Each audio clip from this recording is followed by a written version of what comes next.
We are not combustion engines. We are chemical factories. I got that concept from Monique Attinger. She is the low ox coach. I really like this lady. I've done a few interviews with her. You could see them here on this channel or on her channel, the low ox coach. And let me share with you what she means. I really like the concept. When you have a car and you can put low octane fuel, medium octane fuel, high test fuel. You could put the fuel that has ethanol, that doesn't have ethanol. Your car is going to run no matter what you put in there. Your car may run a little more efficiently on the higher octane fuel, but basically that's a machine. And the machine is stagnant. There's parts, there's metal, there's gaskets, there's oil, there's gas. It's an internal combustion engine. You give it gas, it works. Our human body does not work that way. And when people compare us to an internal combustion engine, it's not a good comparison. We are a living, growing, evolving creature. Our skin cells, all of the cells in our body and our organs are reproducing and growing and shedding and making new. Okay, lots of genesis going on in our bodies.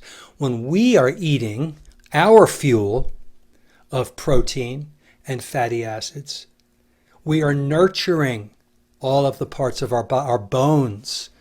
Everything gets nutrition and it changes and grows in a healthy way.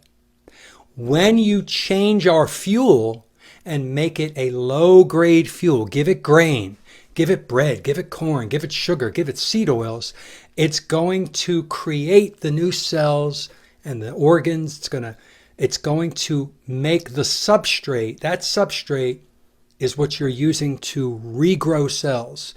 And now your cells are growing kind of like styrofoam versus bricks. You're giving your cells poor substrate to make the cells, to regrow and to nourish. You're giving your body crap. And eventually disease sets in. And eventually your body will fail in certain areas. Instead, give your body the best high test fuel that you can give it, that you can afford.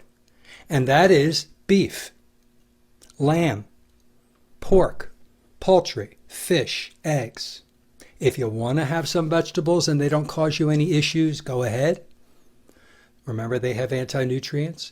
If you want to have some fruit, have a few berries if you want to. I don't, because they have oxalate and other things. But what you give your body is what makes your body. Unlike the gasoline that goes into the engine. The gasoline doesn't make new parts for the car the way healthy food generates new parts for our body. That's my point. That's Monique's point. And it's so true. As you're eating, look at your food and think to yourself, I am investing in my health right now, and it's delicious. I'm investing in my midterm health because it's going to make me feel good for the next week. And long-term health, you're investing in a long quality of life. When you eat food on a consistent basis that's species-specific for your human body, you are investing in your long-term longevity and good health. Have a great day, everybody.